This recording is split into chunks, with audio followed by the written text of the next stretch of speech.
Tonight is not a rally. It's more of a mirror for us as it is for the candidates that are sitting here. To ask a very important question, what kind of city do we intend to be together?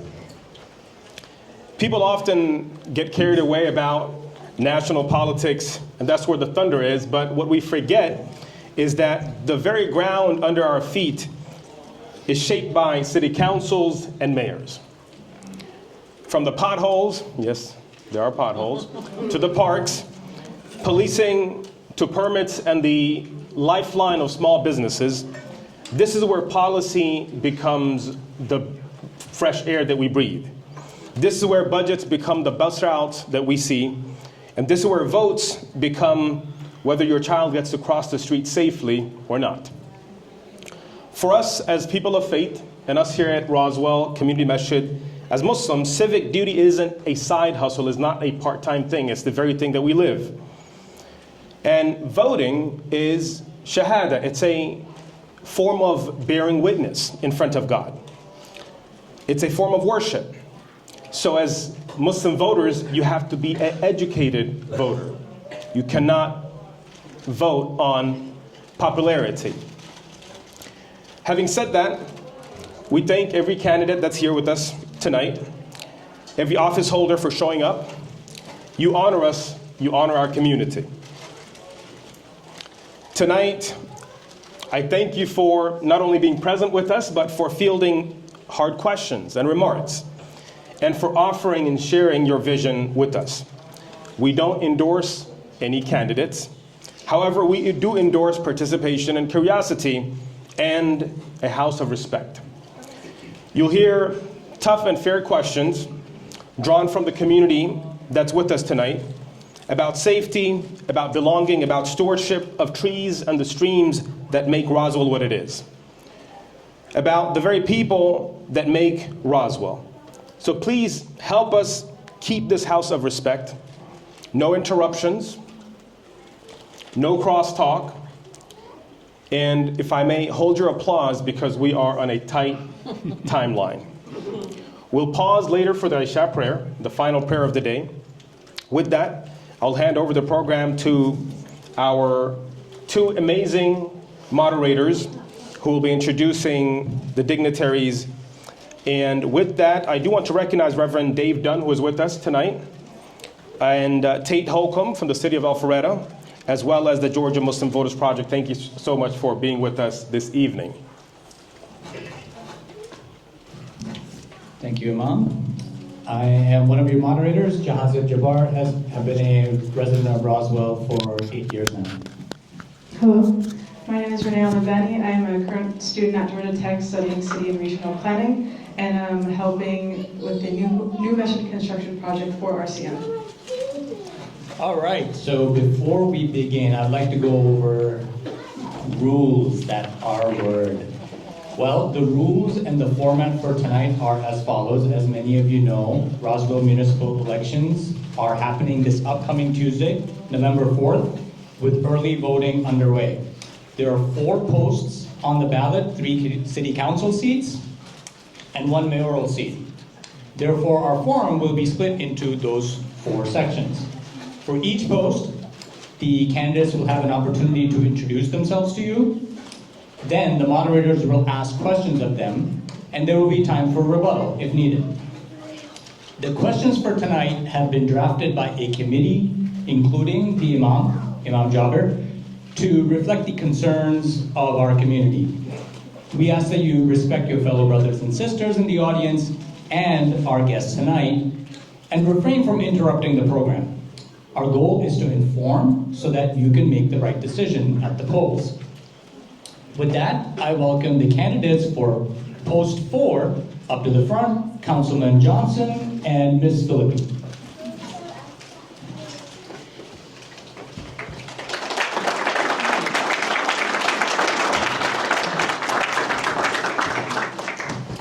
All right, so just a reminder, we're going to start with opening statements for each of the members here, and then we'll each ask them 2 questions to each candidate, and then we'll finish with a closing statement with rebuttals in between if needed. All right, Ms. Philippi, we'll start with you. Can you please give us your opening statement? Yes, thank you.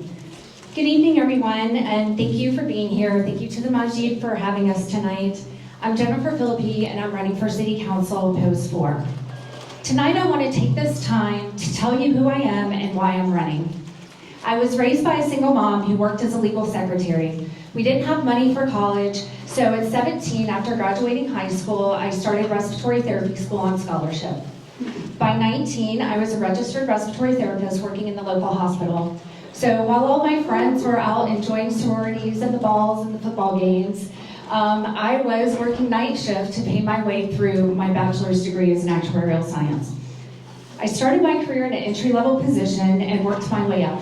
In 2002, a former boss asked me to move to Georgia to help run his company. I said yes, and today I'm the Chief Operating Officer at Consolidated Risk Solutions, a company I have led successfully for 23 years.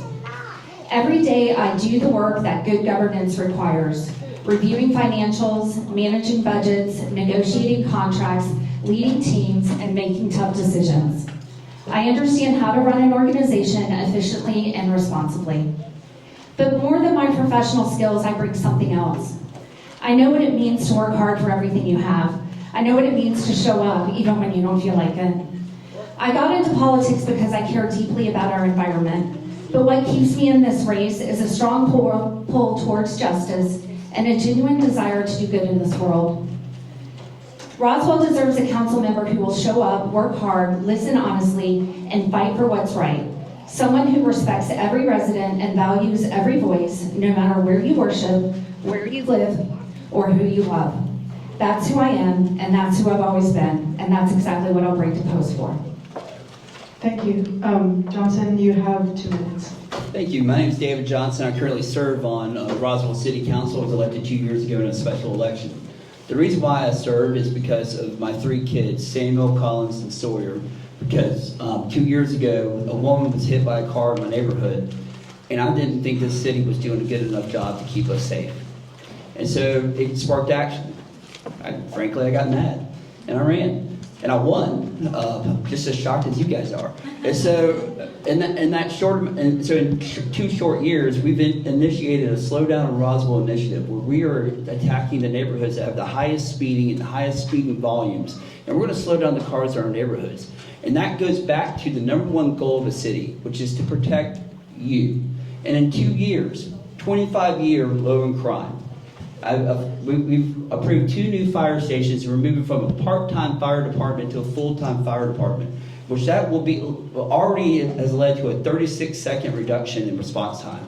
And that's just 1 year. And when it's all said and done, it's going to be over a minute. My day job is I'm an anesthetist. I put people to sleep for a living. I can do that speaking, or I can do that through chemicals. And so with that job, 1 minute in healthcare is the difference between living and dying in a lot of situations.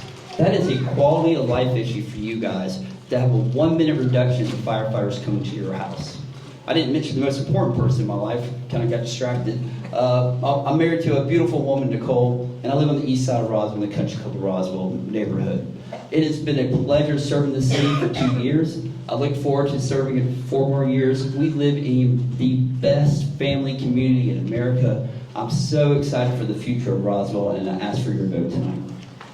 All right, now we'll start with the questions. You have 2 minutes to answer each question. Councilman Johnson, we'll start with you.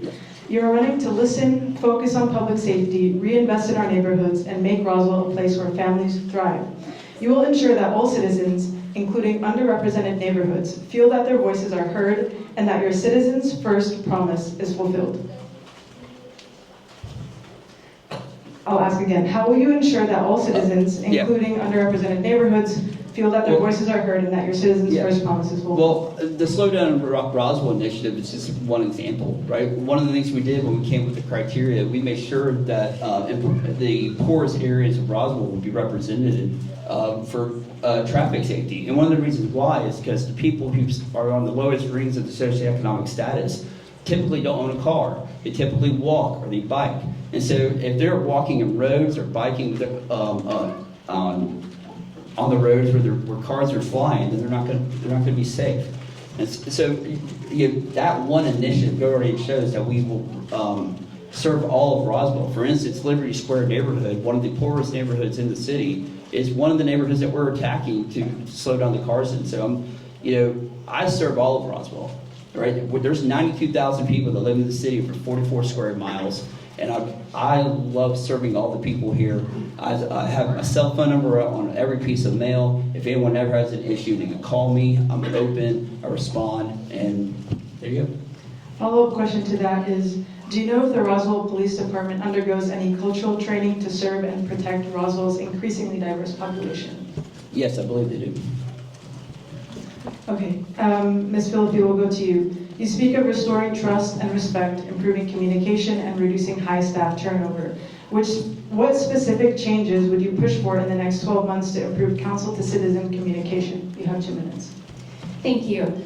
Yes, so there's a number of initiatives that I would like to implement.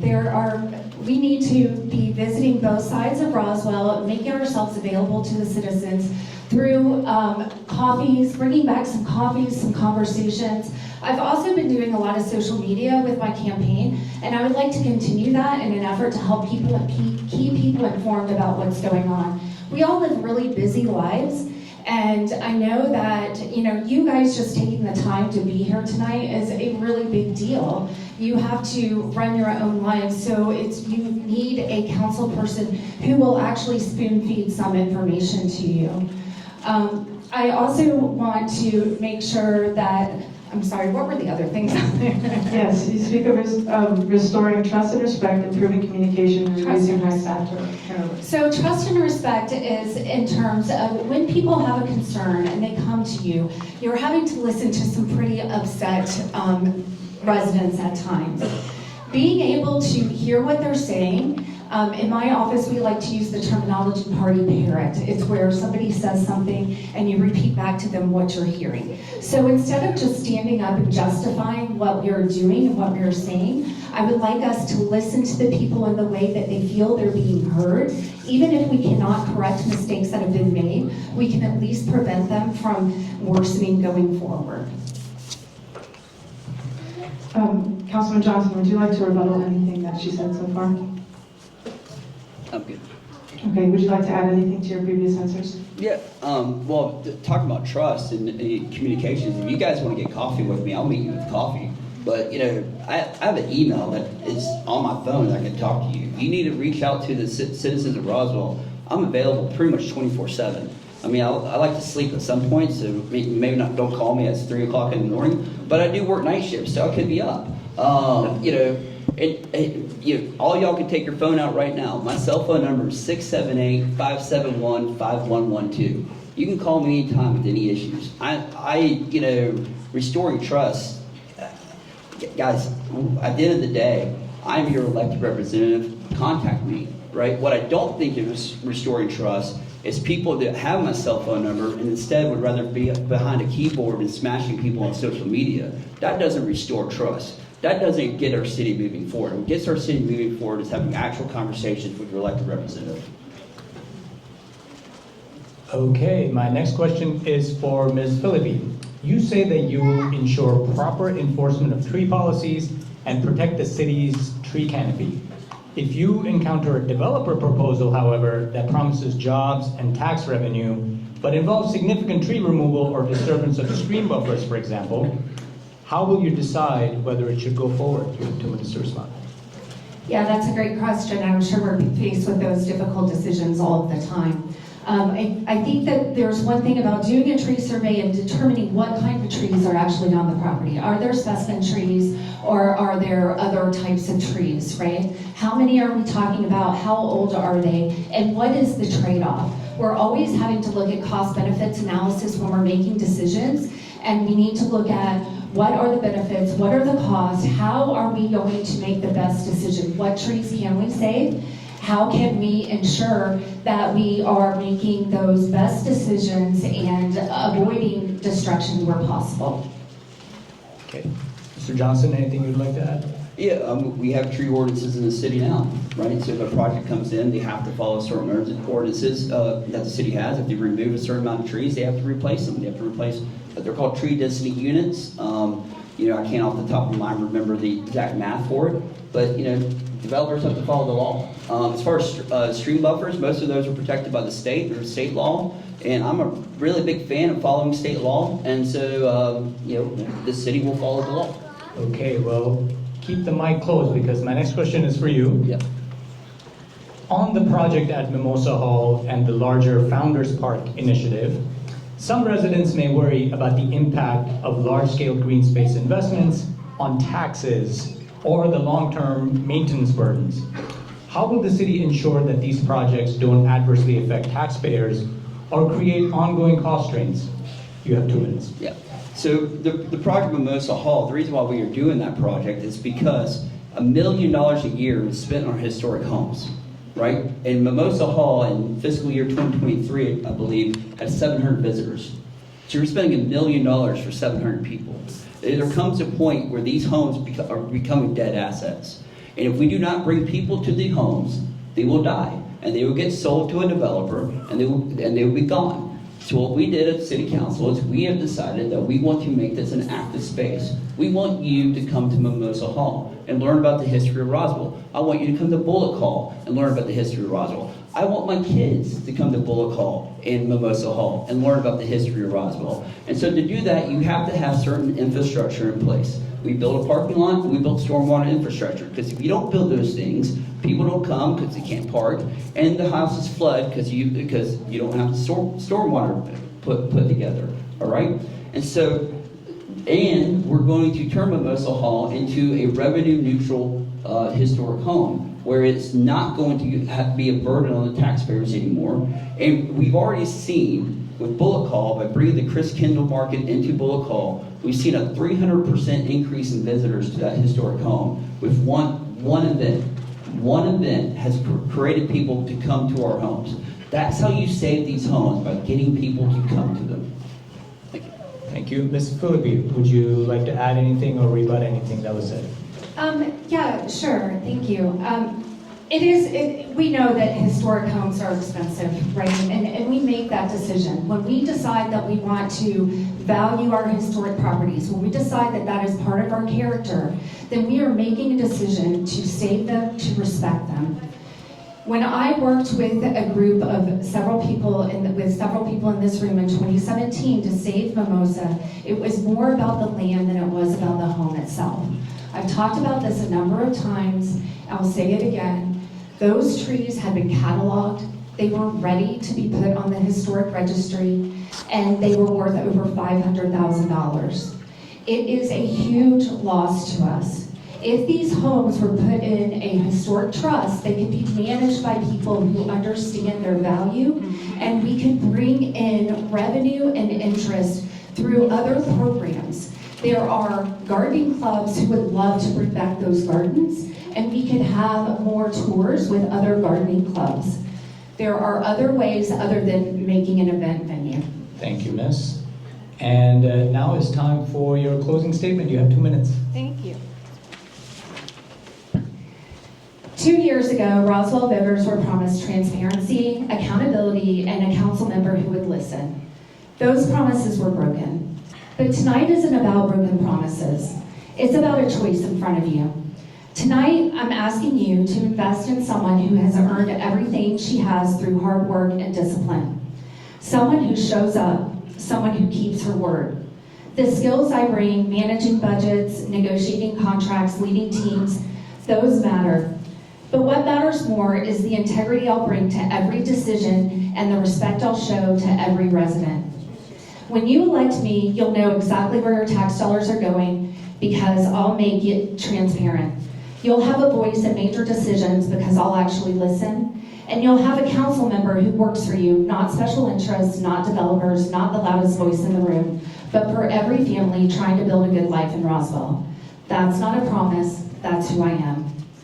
On November 4th, vote Jennifer Philippi, City Council, Post 4. All right, thank you, Ms. Philippi. And we will close out with Mr. Johnson. Your closing remarks, 2 minutes, please. Thank you. First, thank you everyone for being here and taking time out of your busy day to be here. 2 years ago, I was like my opponent. I offered a lot of words, right?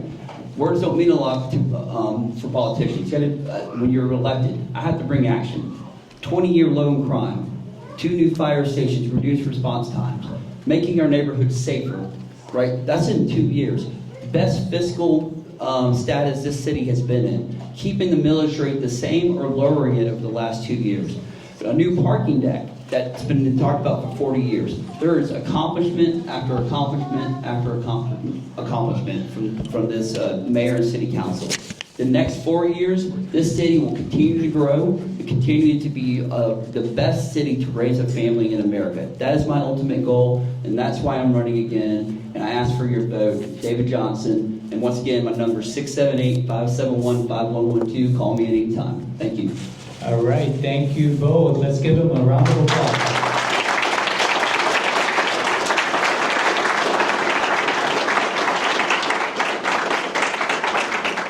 Y'all were so good at keeping time. We're actually right on schedule. Next, I'd like to welcome Will Mortland, Councilman. This is for post 5.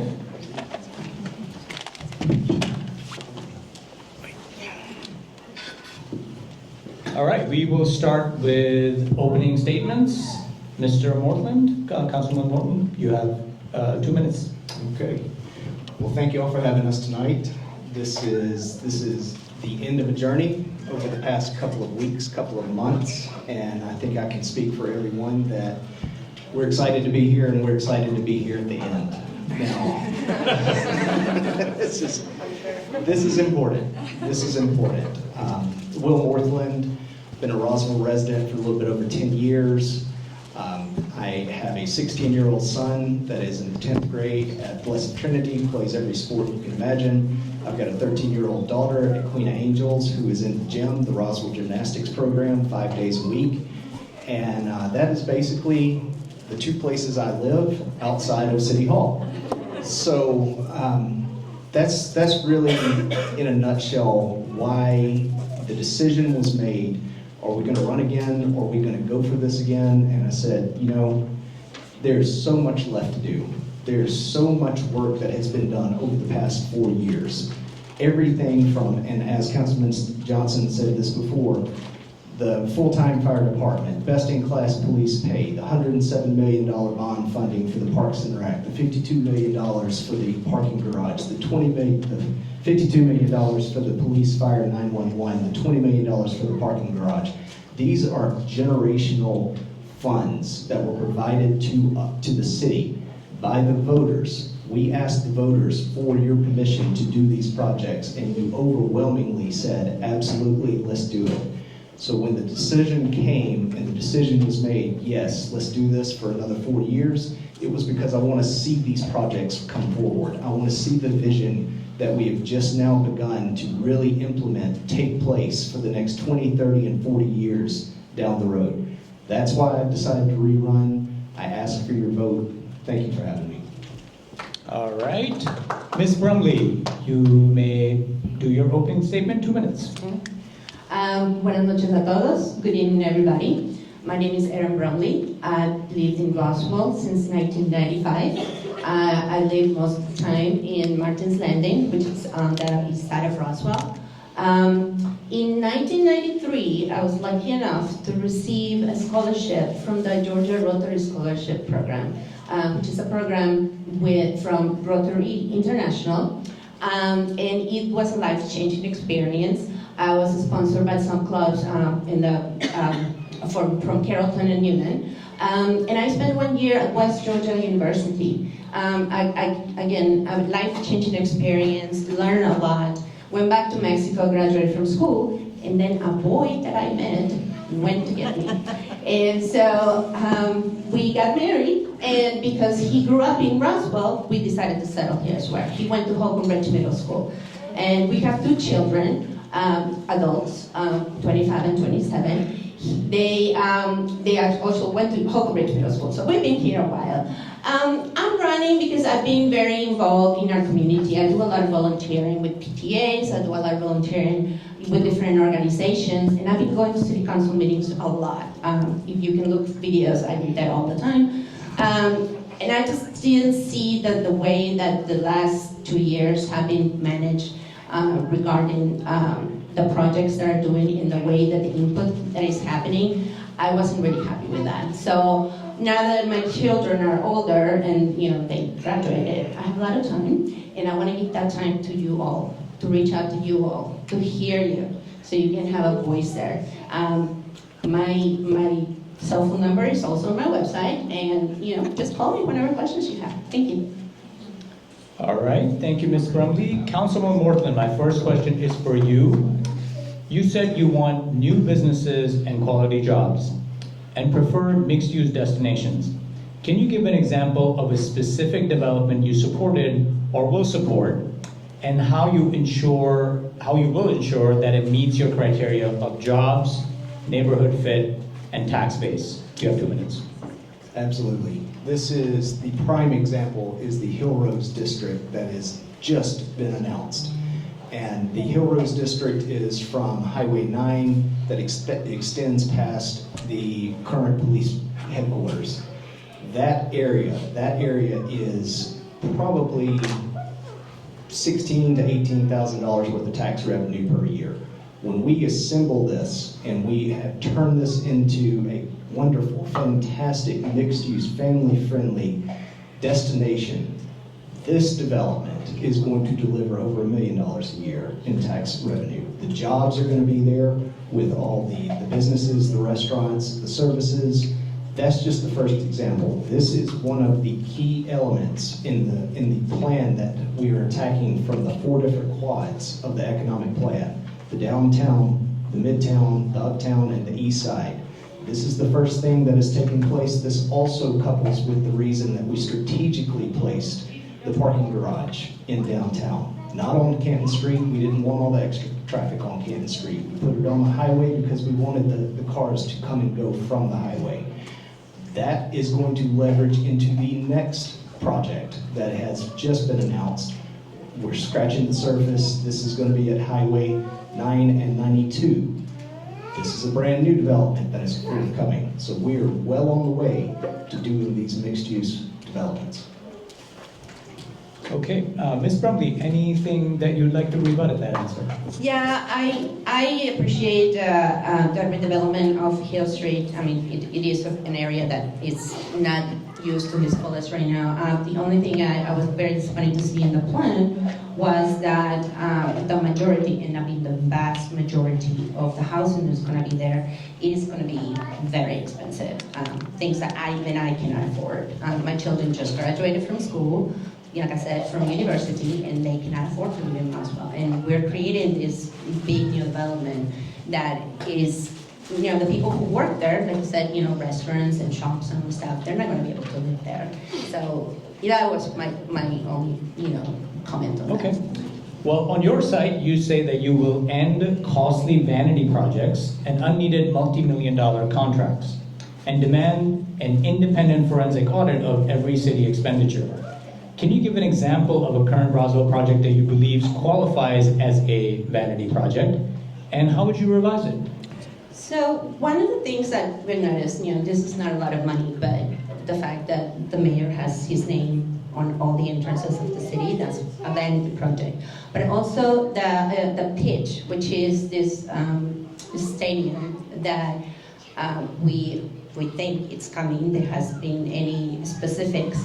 I live right next to the intersection of 400 and Hockenridge Road, and I have not been invited to any talks about this.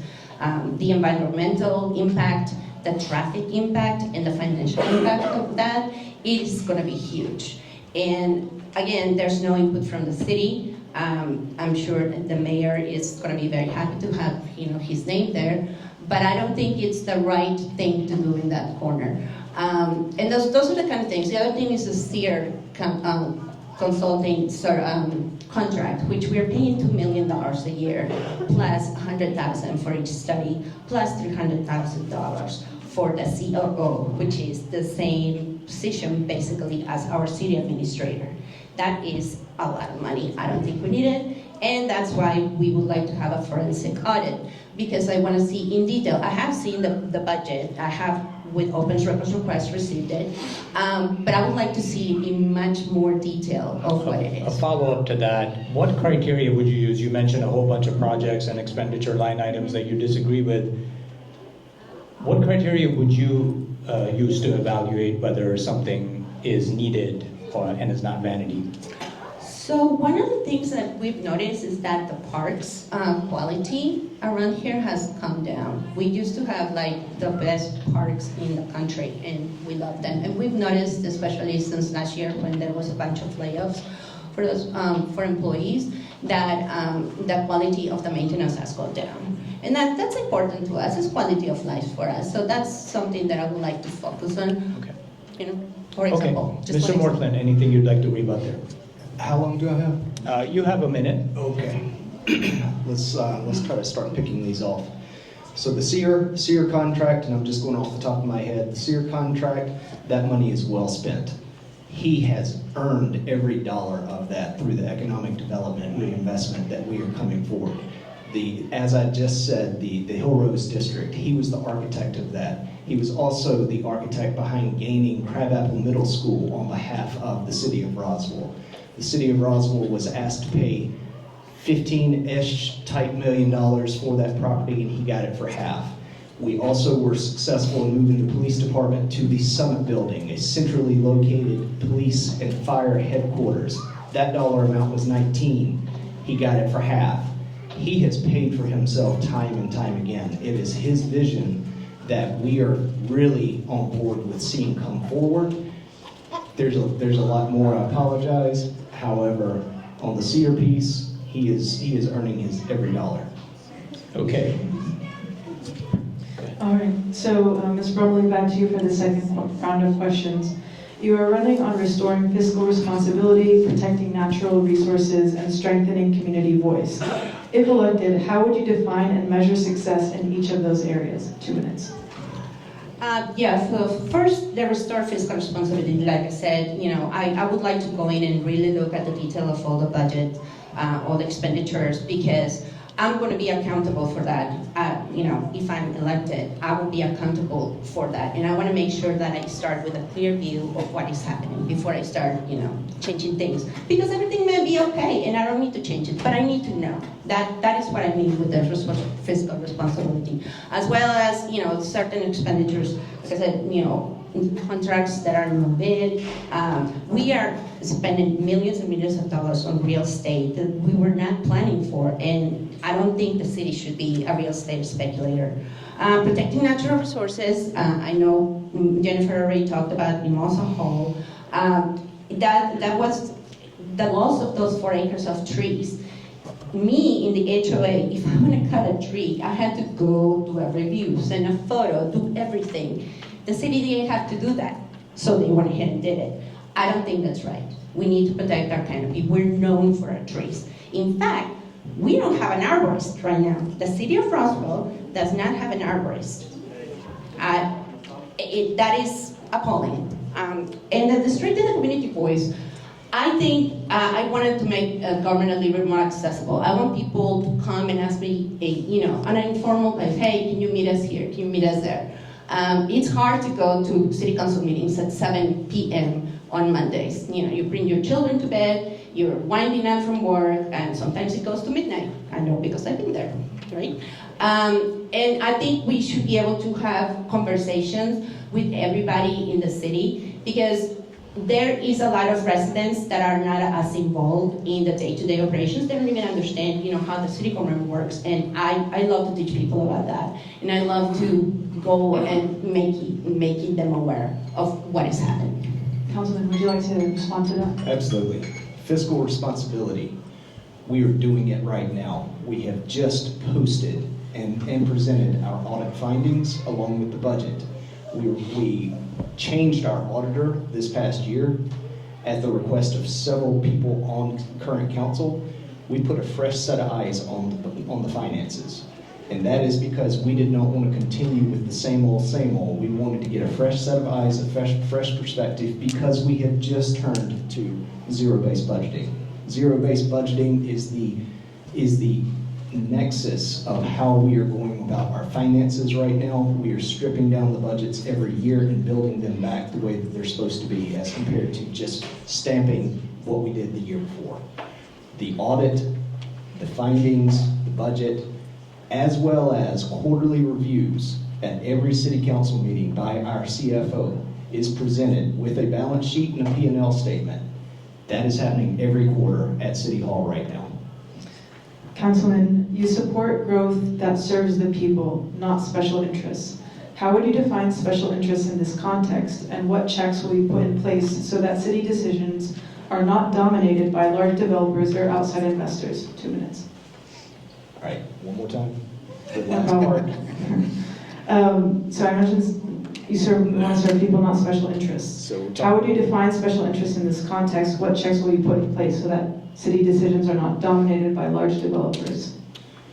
Well, one of the things that has taken place over the time period of this special interest question, we have changed. We have changed our economic approach. We have taken standalone apartments out of our code right now. We don't see that as being an economic benefit nor interest to the long-term viability of the city of Roswell. We also are ruled by the city charter. The charter is something that we review as a team. That is something that has absolutely the foundation of where we govern from a standpoint on the city's spectrum. So special interests, I mean, it's tough to explain other than the fact that, you know, we're not going to kowtow to the special interests. Ms. Brumley, would you like to add to that or respond? Yeah. So my day job is IT. I'm a nerd. I'm a computer programmer. My background is in that and in business. So one of the things that has bothered me a little bit is that the city changed their calendar year and fiscal year to be calendar year. That's what I mean. It's very hard to compare apples to apples in that situation. You know, I know I've requested budget details, but you know, without spending a significant amount of my time, I cannot make heads or tail of it. It's very hard. I don't know why that decision was made. I wish it wasn't, but that's one part regarding the fiscal transparency. And the other thing about special interests, like I said, I'm just a person. I don't work in mortgage. I don't work in real estate. I don't work in construction. I just go to do my work right now, code my thing, and go home. So I'm not bound to anybody or any company. I'm just me. And that's what I bring for you. All right, for our closing statements, Ms. Brumley, please go ahead. So yeah, I just wanted to mention that as well, because I know some people have questioned what are my qualifications for being in council, and that's one of them. You know, I like to read everything because of my job. I have to be very, very careful about all the requirements and all the coding that I do, and as well as, you know, the financial aspect of it, because I do have a background in business. And I'm here because I want to represent you. I've been here for 30 years. I haven't gotten rid of my accent, but I am a Roswellian. My children were here, and we're gonna stay here for a long time. And again, I just wanna make sure that you guys have somebody who is approachable, that you can go and ask questions. And if you want to ask questions right now, my website is erinforroswell.com. My phone number is there. You can send me an email. And I'm happy to hear what you like and what you don't like. And if I mess up, please stop me too. Thank you. Councilman? I'm going to use a piece of this to address one of the questions that's still lingering, and that is why the budget was changed over from the fiscal year to a calendar year, and it makes all the sense in the world. It lines up with the tax rolls coming from Fulton County. It assists us with our paving schedules. That's how you start lining up the dollars to where you can ensure that your dollars are being spent for the best usage of the residents. I'm running again, as I said before in my opening statement, because we have so much going on. I want to make sure that that continues to produce and continues to give fruit on the vine for the future generations 20, 30, and 40 years down the road. The economic plans that we are putting in place right now are going to be the single reason that we're going to be able to reduce the Roswell property taxes to its residents. We have got to get the mix more in line. These are some of the things that have taken place currently It's going to take time. I ask for your patience as we continue to make the momentum going in the right direction. Thank you for your vote. Can we please give them?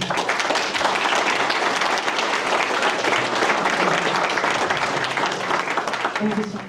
All right, as a reminder, we start with opening statements. 2 questions each and closing statements. Each of you will have 2 minutes for your opening statement. Mr. Porsche, you can begin. Thank you. Thank you so much for everyone who's here tonight. My name is Nick Porsche, and I'm proud to be running for Roswell City Council Post 6. My family and I moved to Roswell in 2019. We came to Roswell for a visit to the Roswell Arts Festival and discovered the city and loved everything that it had to offer. Upon researching schools, we decided to move here. I have a 5th grader at Sweet Apple Elementary. I have a 6th grader at Elkins Point Middle School, so sorry. For the past 7 years, I've been on the Sweet Apple PTO, serving 2 years as president. I continue to give back to my community. My husband and I own a small business here in Roswell, and we just love the people. The people show up for our schools, for our small businesses, and we show up for each other. I want to listen before leading. I want to be a leader that understands what the residents want. I want to be there for you. I want to make sure that I can bring fiscal responsibility and transparency, and I want to increase the communication out. There's a lot of things being done to do that, but I want to continue to be someone who can take the communication and take it to the next level. I've been a CFO for the past 16 years. I've been managing $1 million budgets. My company is global. I've opened offices in Hamburg, Germany, Australia, and the UK. I want to be able to take my knowledge and my experience and bring it to City Council to represent all of you. Thank you. Mr. Zach. Thank you very much, and thank you everyone for being here.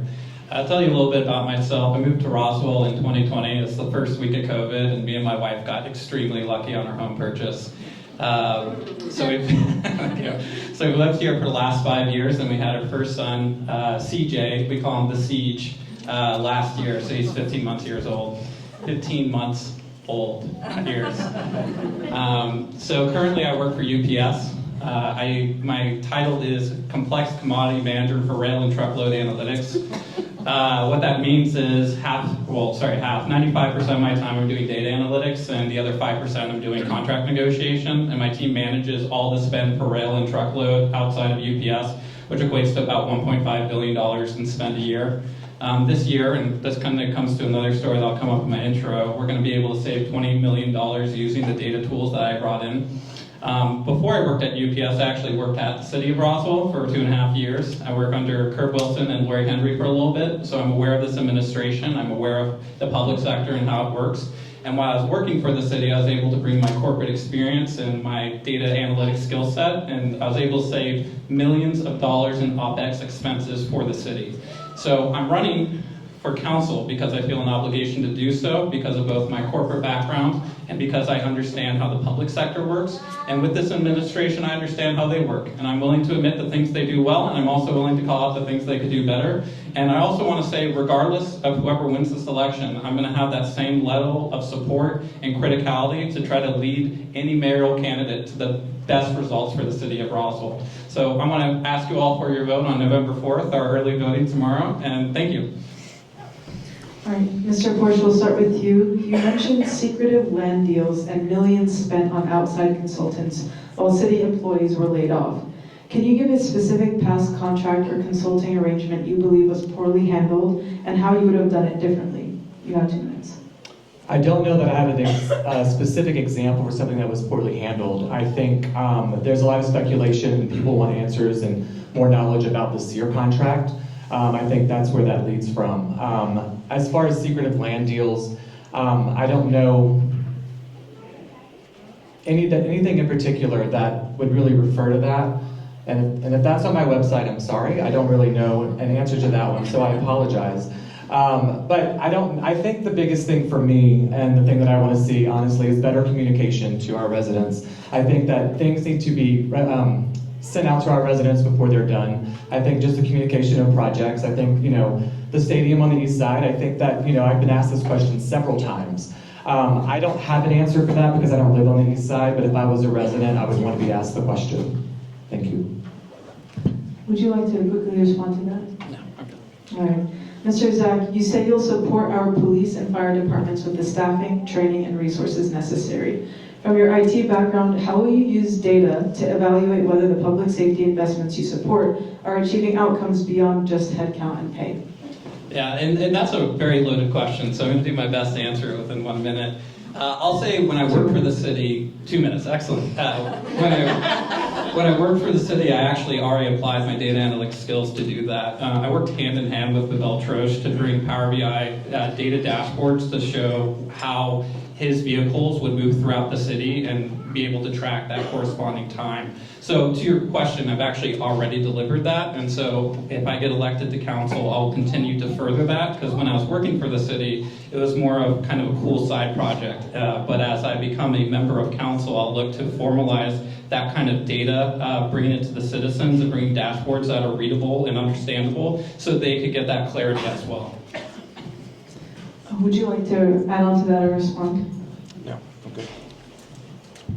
All right, Mr. Zach, you commit to no new taxes and keeping budgets tight without cutting services. What major trade-offs are you prepared to make? So I may be coming this with the most hopeful of wishing, but I have, I think, evidence to support my hopeful wishing. So when I worked for the city in IT, in the first year I found $500,000 worth of phone lines that were not in use that we were able to eliminate with zero headcount reduction. In the second year, I was able to move our service provider from from Verizon to T-Mobile, which saved the city another $200,000 to $400,000 a year. So I'm making that statement with the belief that there is more waste that exists, and operationally, I believe I could find it, and I believe I could eliminate that without even getting to the trade-offs you're looking for. Okay, and do you have any plans for service improvements? There's only so much cost cutting you can do.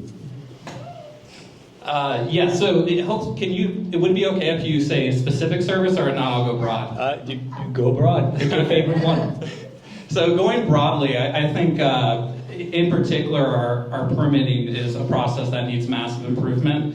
And so part of that, to kind of what you brought up, is I believe we could find resources in areas that could get cut from waste where we could reinvest into places like permitting with more training and more resources to be able to accommodate a faster process. I think additionally, the tools we're using are not sufficient enough for what we need to get that, I'll say, efficiency. So I think to that particular thing for service, we need to invest in a better system for community development so that permitting process could go quicker. Right now we're doing a lot of PDF transactions, and we need to get to digitalizing that information to make the service much better. So as a broad kind of answer, I would say using technology, which is heavily my background, to improve processes is what I deliver. Okay, Mr. Porsche, anything you'd like to add? Yeah, sure.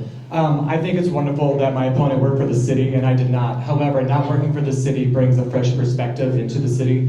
Having grown a company from being a $2 million company to a $90 million company will give me the opportunity to come in and look at all the efforts that I did the last 16 plus years in building my company and help look at the city and see how we can change things. Experience is great, but also outside experience and looking from the outside in is a great way to make changes. All right, Mr. Porsche, we'll stay with you. You say that residents have been left out of decisions that shape their lives. According to your website, the city council meetings are open to the public and various committees and boards are as well, and their calendars are public. How would you propose to improve resident input in major decisions? That really stems from small businesses who are not residents of Roswell. They're not able to speak at the meetings currently. I think that all businesses who bring revenue into our city deserve a voice at city council. That's something that I really stand by. 70% of the people that come to Canton Street are not even Roswell residents, but there's businesses there who are owned by people who don't live in Roswell, bringing revenue into our city. So I think that everyone deserves a voice, whether you're a resident or not, if you're a business owner. Okay, Mr. Zach, do you have anything to add? No, I'm good, thank you. All right, well, we'll stay with you. You have 2 minutes for your closing statement. Very good. Well, thank you again, everyone, for coming out. And this was honestly the best forum. This is awesome. So great job for moderating it. Sorry for anyone else's forum. Sorry, Jennifer.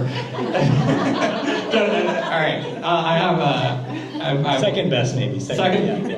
Everyone's tied for first. Everyone is tied for first. What I want to say is me and Nick are in a very privileged position that we're not running against an incumbent, and I want to thank him. He's been a wonderful opponent. We've had a very positive race for the both of us, and I've been listening to a lot of political podcast, and this used to be normal to say nice things about your opponent. So I want to say, regardless of who you vote for, I think my opponent's a great man and will do a great job. Now on that, how I think I will be the better candidate kind of goes to what we talked about today, is my professional experience tied with my public sector experience is going to allow me to come day one and to be able to deliver results. Additionally, I believe I'm going to be able to work with any council and any mayor who gets elected. And when I say work with them, I'm typically pretty critical. And I'm going to be critical because it will make them better and it will be best for the citizens of Roswell. Because ultimately I serve you, I don't serve a slate, I don't serve the incumbents, I don't serve the anti-incumbents. I'm here to represent you and really try to make whoever's in office do the best job for you. So that's it for me, thank you. All right, Mr. Porsche, you may close out with 2 minutes. Thank you. Thank you so much for having me this evening, and thank you for this wonderful forum.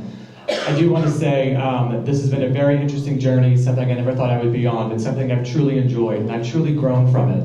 I've been serving this community for a long time. I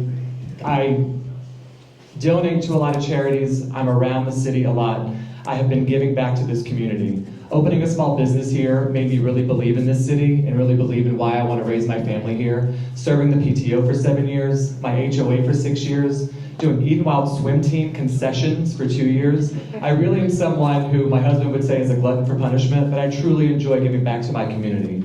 One thing I will promise to you is that I will listen before leading. I will bring my experience as a CFO and also my knowledge as a small business owner. I think it's important to understand big things, but also how every dollar counts as a small business owner.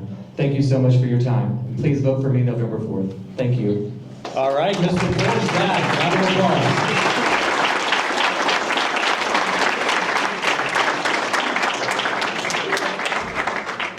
Okay, we will now break for Isha. And it's going to be a few minutes before we start the prayer, but hang out, maybe get some more sweets, and there might be some coffee out there too. Oh, that'd be awesome. If you want to. I hope I didn't overpromise.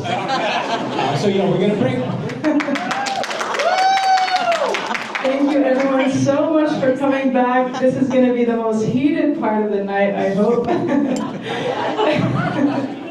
So again, as a reminder, it's the same format. We're going to start with opening statements, questions, and then closing statements with rebuttals in between. Opening statements are 2 minutes. Your questions will also be 2 minutes, and y'all will have 3 questions in comparison to the city council candidates. So we'll go ahead and start. Mayor Wilson, 2 minutes. 4 years ago, let's see, make sure we get this on. 4 years ago? Yeah. Oh, thank you, sir. 4 years ago.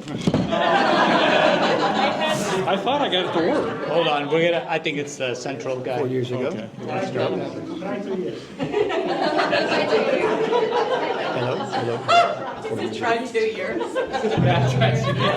Timekeeper, hold. Good to go. Also, shout out to the timekeeper. He's been doing an amazing job. And I guess while we have the spotlight, thank you so much to all of our volunteers, all of the staff.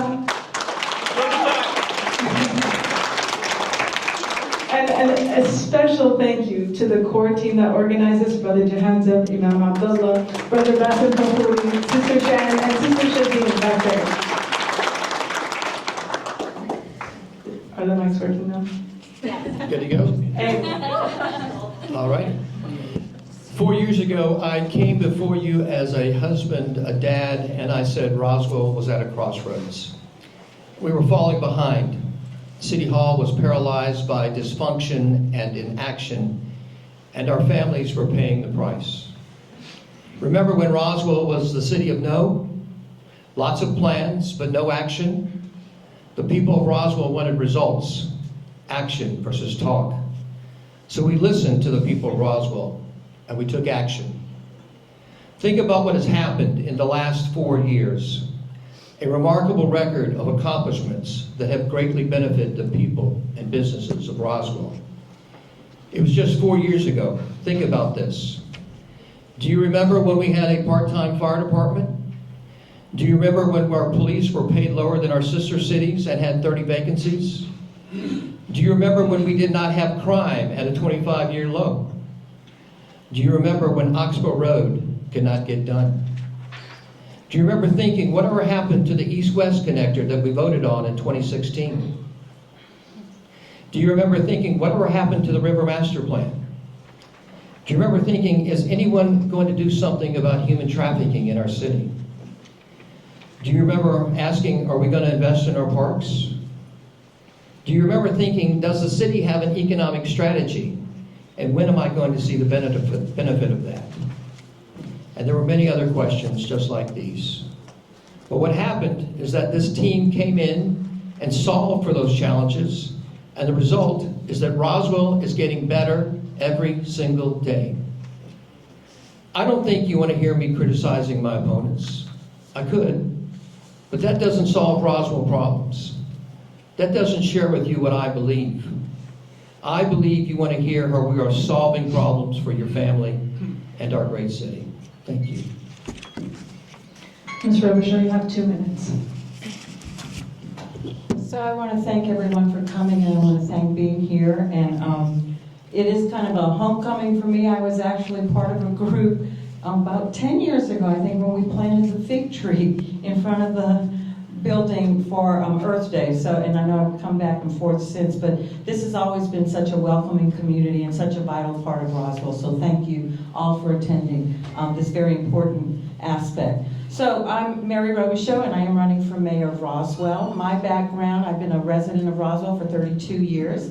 My husband and I raised our twin sons here. And they were both products of Fulton County school systems. They both luckily are out of the house, making their own money, living on their own. I have 2 wonderful granddaughters by them. And I love Roswell. I've always loved Roswell. And it's very important that as Roswell moves forward, I personally think we are at a point where I don't want to become any town USA. I want us to honor our past, honor our natural resources, build on what we have. Economic growth and development means we can include all of that, and we can include everyone. My background is healthcare management. I've been basically upper management, multiple 45 plus years, and where I led multi-state teams. I led and managed multi-million-dollar budgets, and we produced results in patient healthcare. We went around and we actually redesigned healthcare systems for more efficient and effective treatment of patients. So that's kind of what I look at as an executive level, what this mayor can do, and those kinds of things that I think I can bring to the city of Roswell. I also, one of my other greatest honors was I did serve as your state representative for 4 years, and I was honored to do that, one of the greatest honors in my life. Thank you. Mr. Dorby. Thank you very much. My name is Steve Dorby, and I want to be your mayor. I have been a Roswell resident for 42 years. I have raised 2 children here. We adopted my daughter from China and brought her home 29 years ago. We adopted my son from Kazakhstan, and he came home 26 years ago. They don't look anything like me. They're good looking. In any event, I do want to be your mayor. I served for 9 years on the Roswell City Council, and during those years, we had cooperation. I got along with my colleagues, and we did great things. And the reason we did great things is because we listened to the people, and we had a bottom-up approach. We had an approach where we listened to people, we found out what they wanted, we told people what we were planning to do, and then we listened. And you know what happened? I had a lot of bad ideas, and because I listened, those ideas went away. And I had some good ones, and because I listened, those ideas got better. When I was on the council, I was able to eliminate a $1 million sanitation department deficit because I listened to people. And I said, you know, we need to do something here, folks. We're running a $1 million deficit, and we can do this, this, this, or this. We did a survey. We had a 40% return, and it became very clear what the people wanted. So we saved $1 million on that. That allowed us to go to the curb to pick up garbage, and I spearheaded the most successful curbside recycling program in the United States. We bought all kinds of parkland. We managed it well. We got along. In fact, we did such a good job that for those of you that are familiar with Lita Thompson Park, that parkland was given to the city of Roswell because of the way my colleagues and I ran the city.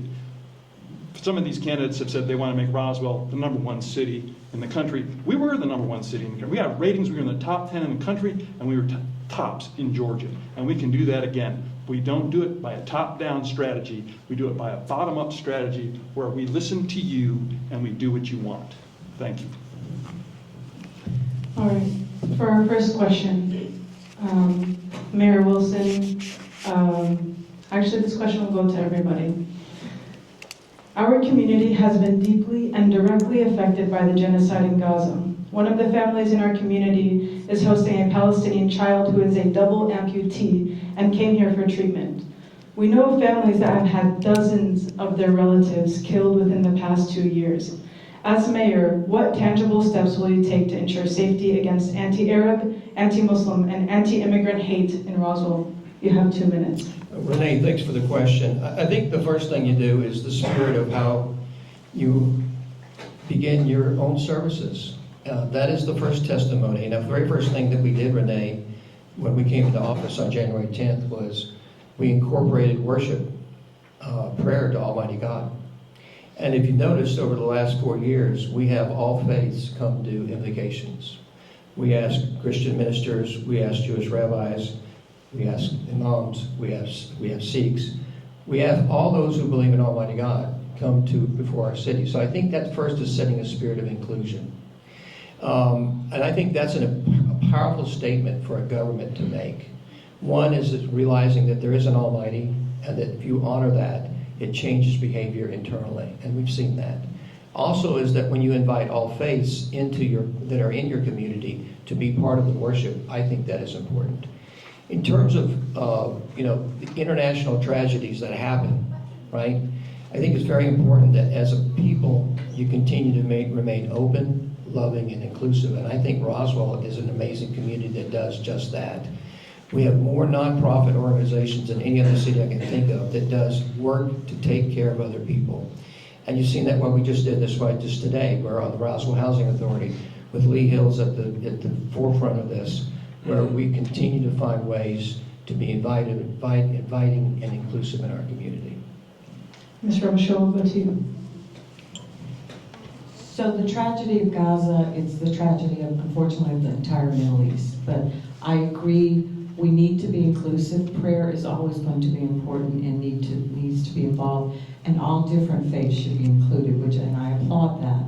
One of the things that I think we also need to do is truly reach out to each and every resident or group to understand your situation. What is it you need from the city?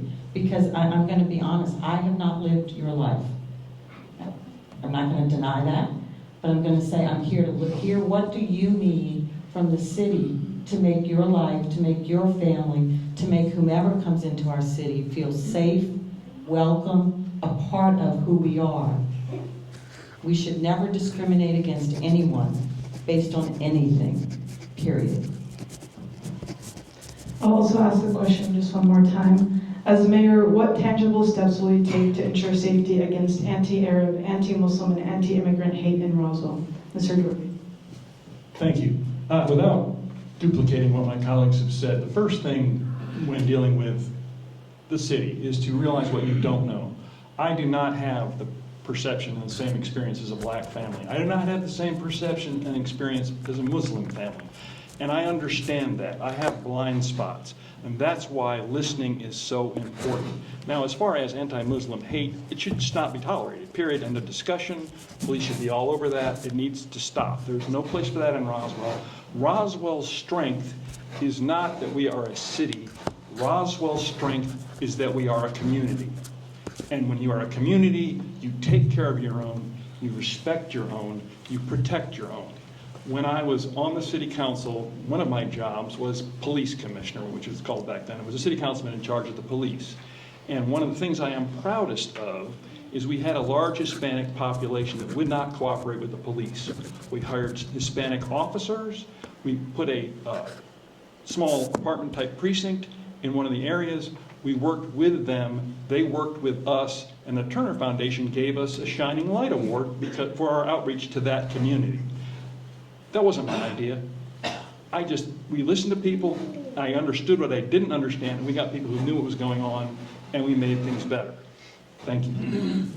Mr. Dorby, the next question is for you. You were a councilman, as you stated, for 9 years.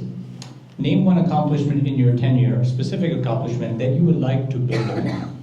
Sorry, one more. Name one accomplishment in your tenure as 9 years as councilman that you would like to build upon. There are several. I will go with the park system. we had an amazing park system. We bought all the land along the river, which got us, and we bought, first of all, let me go back.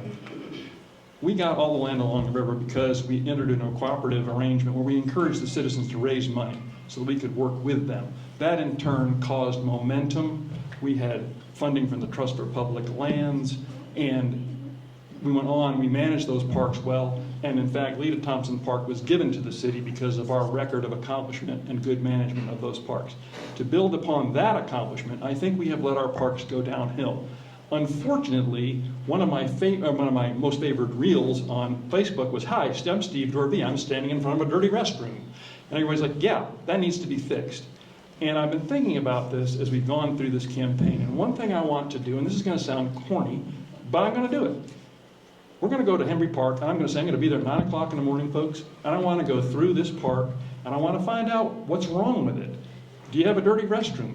I got an email from a guy who said, what are you going to do about the fact that baseballs roll under the backstop? And I need to know those little things so we can take those little things and return our park system into the award-winning park system it was.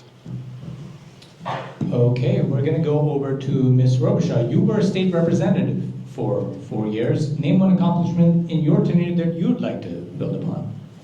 So I think one of the major accomplishments, remembering that I went in the minority party, but one of the major accomplishments was that I became known as working bipartisan to get things done. And also that my name didn't need to be on everything that I worked on. But one of the things I did was also work with 2 city councils and 2 mayors, because I covered most of Roswell and I had a small portion of Alpharetta.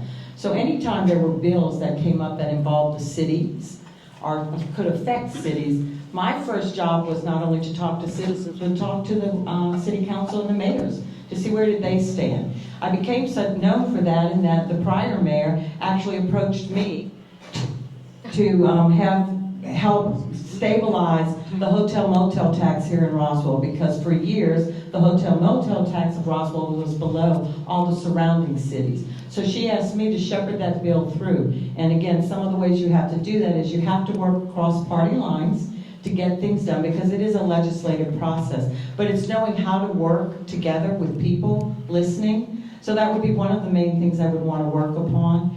The other things were things that I did. I actually was on the Economic Development and Tourism Committee for the state. So some of the connections I've made as I'm running have already been reaching out to me of things that hopefully if I do become mayor, ways in which they can help the city of Roswell. So I will definitely use those resources that have been coming forward to see how they can help us. Okay, and lastly, Mr. Mayor Wilson, you have been mayor for the past 4 years. Name one accomplishment, you stated many, name one accomplishment that you would like to build upon.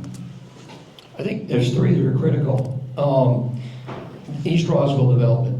We have to save the east side of our city economically. That is paramount, and I will tell you, if I get reelected, in 4 years from now that we have not made significant improvements in the economic activity on the east side of our city, I would consider it a failure. That's one. The second one is we're right smack in the middle of a fantastic 20-year economic plan, and you can see things are beginning to happen, like you saw the MOU at City Center just the other day. You saw the Hill Roast District, you see PBS. We are just in the middle of manifesting a lot of significant economic activity. That has to be completed. The third part is, I would say, we have to continue to connect the city. We have 20 miles currently of multi-use paths. We've encumbered 20. We've got another 30 in design. Connecting the city of Roswell is paramount to me. That'll be another huge piece of the puzzle that we need to finish. Okay, so we just asked a question. Each of you have been elected representatives of your various districts and municipalities, and how would you like to build upon. Are there any rebuttals that any of you would like to make on any of the questions? We'll start with you, Mr. Dorby, based on Mayor Wilson and Ms. Robichaud's responses. Thank you. I have to be a little skeptical. The MOU for the city center was signed last week, right before elections. I don't think that's much of an economic achievement. I would like to point out that on the mayor's watch, Kimberly Clark is leaving, the GM Innovation Center is leaving, 2 of our largest businesses are leaving the city. One of the things we have not concentrated on is retaining business in this city. We need to retain business, and we need to develop the city, and we need to redevelop the city, not develop. There was a question earlier that was asked about taking down trees and so forth to do development. I don't think we need to do that. I think we need to tear down asphalt and have development, or tear up asphalt and have development. We need to tear down old nasty buildings and have new buildings. And we need to work with the people that own the property. We need to work with the owners of the building, the businesses, the property, to have a cooperative effort to redevelop those areas. Okay, Ms. Robichaud, would you like to take this opportunity to rebut any of the comments from your So opponents? yes, thank you. I guess because I do live on the east side of Roswell, I guess I'm gonna say I don't, I've heard it called a wasteland, I've heard it called a lot of things. Yes, it needs economic redevelopment, I'm not gonna deny that, but I'm not gonna say it's a wasteland. I think that we need the right kind of economic development. If you think about what the eastern portion of Roswell is, we do have a large population. We have some very large communities. We do have apartment complexes. First off, we need to revitalize those apartment complexes because I think, I've been through some. There are doors hanging off there. That's not places we want our citizens of Roswell to live. So that would be part of an effort too. Maybe it's not economic, but I think it will give people a place to live. The right kind of economic development that will draw families there all during the day, but won't disrupt the lives that have been already created there and are anchored there, such as ours that has been anchored for 32 years. Okay, and Mr. Wilson, Mayor Wilson, how would you like to use that time? Well, there's a lot there, a lot of different areas of attack. So we can start with parks, for example. So when we got into office, speaking about paralysis and inaction and kicking the can down the curb, which has been the policy of the city for the last 25 years, it really bless. We came in and found that there was $450 million in need of capital assets that literally the city had just kept kicking the can on. And so when we came in, we said, boy, that's a significant problem. That's why we came to the people and we said, we need $108 million just to get started on the parks and recreation. As far as the economic development strategy, there's been no economic development strategy for the city. Never called the east side wasteland because we're fully committed to changing the economic dynamics on the east side. All you have to do is drive through and realize that it's been an economic demise ever since the city annexed it in 1999. There was never a plan for it. It was a tax grab.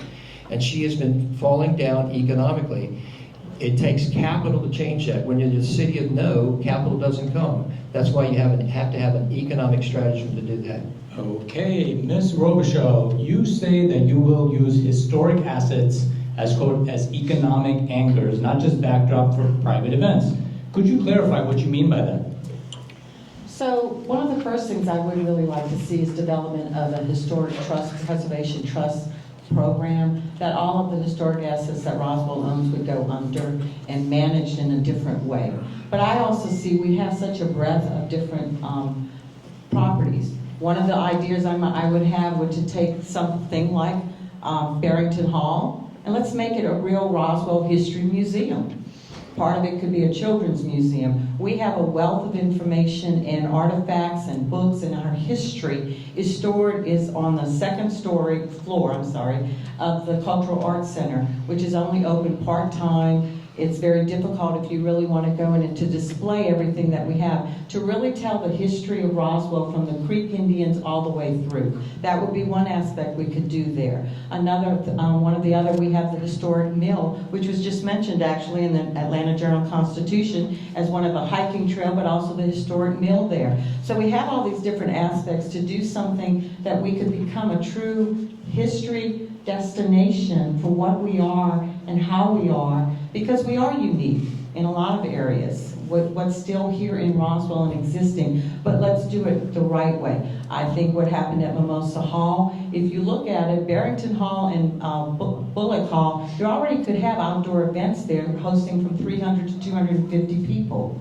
I'm not sure why we had to go with another property where we destroyed some historical gardens and the trees that were taken down. We could have used that as a botanical garden or some other model that would have been more appropriate for the city of Roswell as a cohesive concept around our historic properties.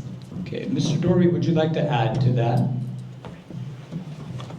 Yes, I agree with a lot that Ms. Robichaud has said. We do need to use these assets historically. I think the historic trust is a good idea. One of the first things we need to do, and I talked about going to the parks, we need to have a tour of the homes because there are a lot of maintenance issues there. We need to go ahead and monetize, well, not monetize, we need to go ahead and find out what those sums are, what deficits we have in this area, and then we need to figure out a way to improve them and get them on the market for tourism. I would like to also point out that I think right now, I think we have a situation where we've sort of shot ourselves in the foot. We've closed the homes, we've fired the docents, we've kicked out the garden club, we've kicked out the master gardeners who did all the gardening for all these things, and the city's taken them over. And it hasn't done a very good job. And I think that needs to be, that whole process needs to improve. And once again, we need to take the citizens that are involved, the Friends of Mimosa, the Friends of Bullock, and meet with them and go through the house and find out what they need and try to reestablish the relationships that the city has forfeited over the last several years. Mayor Wilson, anything, any rebuttals or agreements? Yeah, just with the city right now, the taxpayers pay $1 million a year to keep the operations of the historic homes in place. And in 2022, when we looked at that as a line item and we looked at the amount of people that were going to the historic homes, it was incredibly small. And so we realized that of the 94,000 people who are residents in Roswell, the vast majority don't even know about the historic homes, and most of them were certainly not enjoying them. It's a very, very small amount of people. And we had a concern. We said, look, if this doesn't get addressed, these historic homes are in peril. So we said, we've got to come up with a plan to find a way to make the historic homes pay for themselves. And Mimosa is a perfect example. Mimosa is about saving Mimosa so that your grandchildren will enjoy Mimosa 50 years from now, or their grandchildren will enjoy it from 100 years from now. If we hadn't taken action to create a clear plan to save the historic assets, ultimately, they would be gone. So I'm very proud of how the city's taken a very aggressive position on saving these homes. All right, well, keep that mic closed. The next question is for you, and you'll have 2 minutes to respond. You adopted a zero-based budgeting approach early in your term. How many of the city's annual line items were reduced or eliminated, and what services were changed or deferred as a consequence? Well, I'll give you the specific number off the top of my head. We started off with PBB, priority-based budgeting, went to ZBB after 6 months. Zero-based budgeting, anybody's familiar with it, is an exhaustive process. It means you start at zero.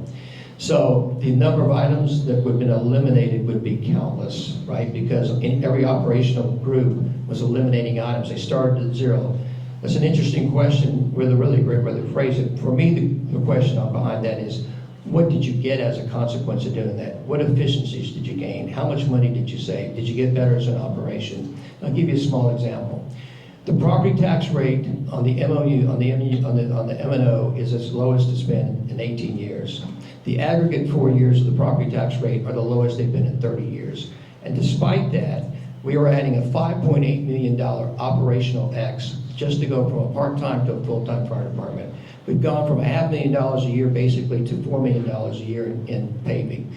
We have had 4 years in a row of raising the employees' pay. Significant things that we've all done without hitting the taxpayers. We've done that through having zero-based budgeting, continuing to find efficiencies. Give you an example, Monday night, you saw that through our having the CFO, we saved the city $500,000 on finding a different financing structure than the traditional means. Just a quick follow-up to that. This congregation has seen a rise in homeless who are approaching our facility. Do you think that's as a result of the ZBB? No, I think it has nothing to do with ZBB. I think homeless is a national issue, as you know. It's funny, I'm glad you brought that up, because we've actually had conversations internally recognizing that we've asked this question, that do we believe that the federal government is going to solve homelessness? We say no. Do we believe the state government is going to solve homelessness? No. Do we think Fulton County is going to solve homelessness? So we've actually said this is, again, another challenge that we as a local government is going to have to solve for the homeless and for the people of Roswell. But to answer your question specifically, there's no relation. Okay, Ms. Robisha, anything you'd like to rebut there? So I agree, homelessness is becoming a problem, national problem. I do think there are some things as we look at what Roswell can do for those residents that lose their home through different reasons and then find themselves homeless because, you know, as we all like to say, there for the grace of God go I. Because we can all get to that point, unfortunately, at some point in our lives. no matter how hard you're working, because I've met many people who are working very hard, they're working jobs. We did the the night point count where we went out in Roswell and counted those people who are homeless in our city. And so we talked to people who are living in their cars, but they're working a full-time job. They just can't afford their house either burned down. Different reasons why someone becomes homeless. So what we need to do, so I will applaud that we have, we started the project at the Roswell Housing Authority with some units. I would have liked to have seen a little bit larger unit possibility because one-bedroom units will help a certain number of people, but not all. Okay, thank you. Mr. Dorby, anything you'd like to add? Yes, without sounding like a broken record, Roswell has a history of taking care of itself. We have a history with Homestretch and the Child Development Association and Habitat for Humanity and all these other charities that have been working with the city and together to take care of our less fortunate people. That network has been very much reduced. The city is not cooperating. I can tell you the number of times I've talked to a nonprofit in this city about the money they have lost. We need to get our nonprofits together to work with the city as a partner. Do I think we need to put a lot of money into it? No, I don't think we have that kind of money, but we can work together with these various groups and work on the homelessness problem. They have expertise that we do not, that the city does not. So once again, go out, listen to them, and try to do what they recommend. Okay, Mr. Dorby, you have called for transparency and accused the mayor of pushing through big decisions without sunlight. The Bonds Project has a financial dashboard. The city council meetings are public. What more are you proposing to get disrespected? First of all, the bond dashboard, it was admittedly wrong and it was useless. So that's the first problem. We need to get the bond dashboard fixed.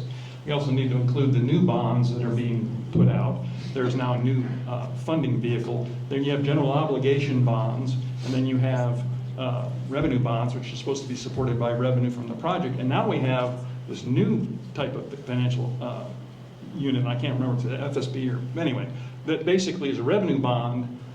It's a general obligation bond, which means the taxpayers are on the hook, but they don't get to vote. And that, I think, is a problem.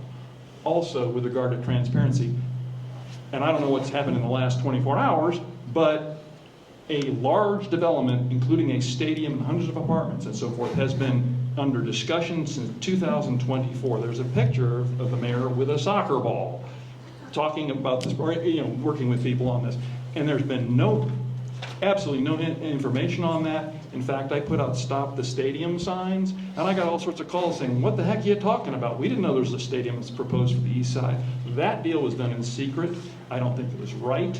I think we need to bring those deals forward early on, get people's opinion of them, get people's input with regard to them, and I think it has been shown by the reaction to the "Stop the Stadium" signs. Nobody wants a stadium in East Roswell. They never did. So we wasted 2 years of time with this white elephant that's never going to work. Mr. Robichaud, anything you'd like to add to the transparency and sunlight topic? So I guess when I think of transparency and sunlight, I do think that it is, there are multiple ways to communicate with people. And we need to communicate with every resident the best way that fits them. And I know that's hard, trust me. Been there, done that. We know how hard it can be for anyone who's an elected official and or a city employee. Everybody does work a lot. It does take a lot of time from our families. None of us are going to deny that. But when you step forward to be an elected official, that's what you sign on for. It's hard. I'm not going to deny that. And that also means you have to talk with people who don't agree with you. Trust me, through my political career and also in my professional career, I had to have lots of difficult conversations with people who did not agree with me. And they're going to have a very different idea of where things should go, no matter what we're talking about things. But my role and the way I always approached that was that I can learn from everyone, and they can learn from me, hopefully. Mayor Wilson, would you like to rebut? Well, just specifically to the question about protocol and policies to make your government more available, which I think is really the question. The question is, how can you continue to illuminate information? So, for example, a couple of things that we've done. We are now, for the first time in the history of the city of Roswell, we do QMRs, quarterly management reviews. Those are public. They're done in committee, they're done in city council for a reason. It is to show what's happening at all levels of the government. We also do a QFR, a quarterly financial report. That too, done quarterly. We also, inside of those, are SOWs, statements of work, with clarity to show everything that's being transpired. So it's really easy to say you're just banging the table and saying you're not doing transparent, but the reality is this local government of the city of Roswell is incredibly transparent. But people keep saying it's not transparent. That's their opinion. But the reality is we make an incredible effort to be transparent. Okay, we are rapidly approaching our final segment, which are the closing statements. We will start with you, Mr. Dorby. You have 2 minutes. Thank you very much. First, I'd like to thank the Timekeeper, and I'd like to thank the Roswell Community Majid for this. There was a forum recently where the Timekeeper would hold up a sign and there was a spotlight right in front of it, so I never saw the sign, and I still have the blue dot in my eye. This is much better. Anyway, I think I've made my position clear. We need to seek input from everyone. We need to do it constantly. We do not need to have secret meetings. We do not need to have secret projects. I will bring sunshine and transparency to this city. I will operate this city in a fair manner. I will reactivate and restore the connections that the city once had with its groups and the connections that those groups once had with each other. We are best when we are a community. We are best when we are working together.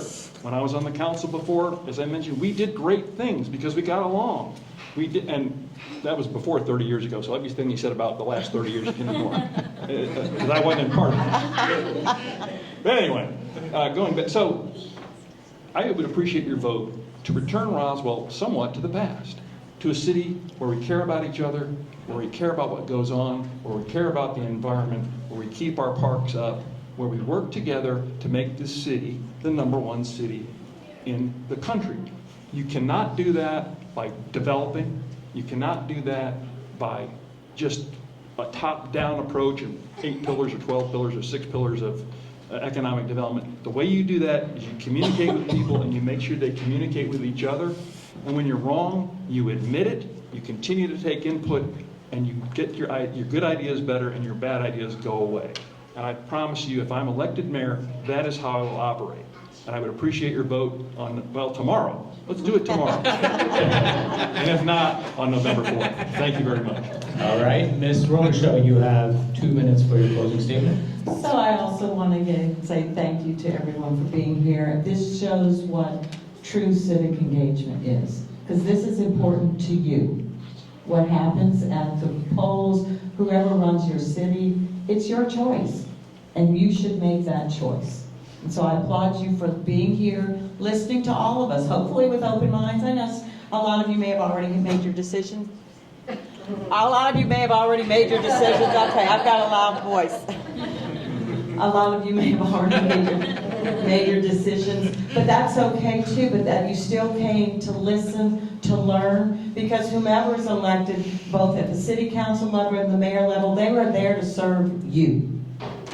Period. End of story. That's why we're here doing this. I believe that of everyone who is running. We're here to serve you. We have different styles, we bring different things to the table, and that's okay. You know, I guess what I would say, no, I've never served on city council, nor as mayor, but what I did serve, and I learned very well how to work with a whole lot of different people who never agreed with me, trust me. And but that's still okay, and to still get things done.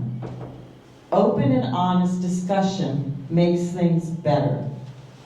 That's what I believe. That's what I've always believed. I believe that we in Roswell, we can move forward. We don't have, but still honor and protect our past and our natural resources. That is what makes Roswell unique. And I want us to stay Roswell. We are a proud city, and we are one Roswell. Thank you, and please vote again. Friday, tomorrow's the last day, until 6 p.m. and or Tuesday. So make your choice, but go out and make your choice and make sure you vote. All right, Mayor Wilson, you have 2 minutes for your closing statement. Thank you so much for having us. It's been an honor. It's an honor to be with you again. Wonderful job. You know, it's been a great honor to be the mayor of this incredible city of Roswell. It is a fantastic city, and there are so many wonderful things to say about Roswell. And the reality is, the reason I ran 4 years ago was she was in some trouble.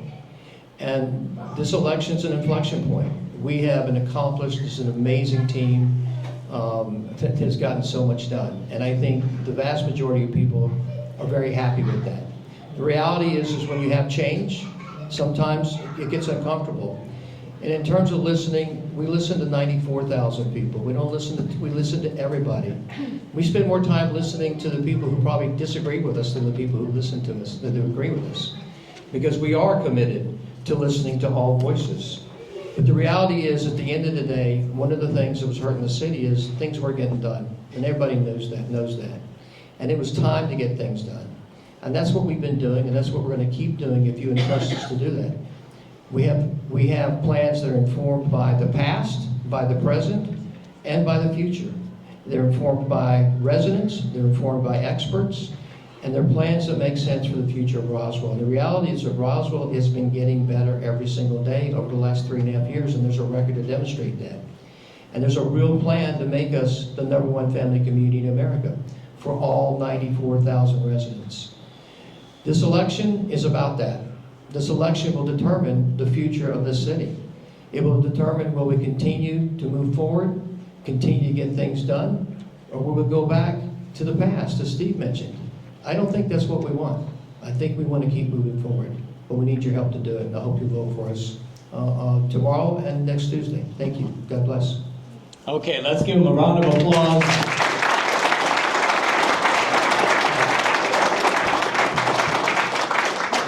And now Imam Abdullah will give our final thank you and closing statement. I want to thank every candidate that's here, our wonderful moderators, our volunteer that made this possible. Again, a shout out to Sister Renee, Brother Jahanzeb, Brother Bassem, Sister Shannon, and Sister Shaheen for allowing me to come to them about a month ago and said, we got to do this. And they said, we don't have much time. I was like, we're doing it. And we did it. So I appreciate that. With that, the most important, you. Thank you for being here with us with this dialogue. And I appreciate that you chose democracy over distance. You could have been at home doing something else, and I appreciate you being here with us. Having said that, there is a lot of need for prayer. As I was thinking about what's going to happen to SNAP across the nation, we have potentially 40 million people, and in the discussion that we have, the city is going to have a role to play. We are going to have a role to play. So with that in mind, I remind you that for the Muslim community, voting is not just a ballot, it is a testimony in front of God. We vote for the individual that we believe, after being educated and after hearing, who is best able to do this duty. So with that, when you look at the ballot, remember it's not a piece of paper, it is a testimony in front of God. It is a promise that we make to our children of the parks that they will enjoy, the roads that they will walk on, the streets that we will drive, and the dreams that they will inherit tomorrow. So vote, because it's a testimony in front of God, truthfully and thoughtfully, with courage, to be accountable in front of God for the vote that you cast. May God grant our city leaders wisdom, our neighbors safety and dignity, our community the strength to serve beyond our walls. Ladies and gentlemen, thank you so much for being with us this evening. Give yourself an applause.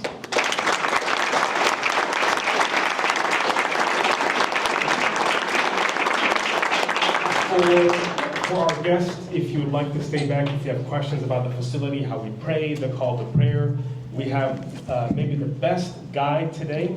He has decided to stay back. Brother Bassem is here, if you don't mind standing up. He's been very kind. If you'd like to know more about anything and everything, please feel free to approach him. Thank you so much and have a blessed evening.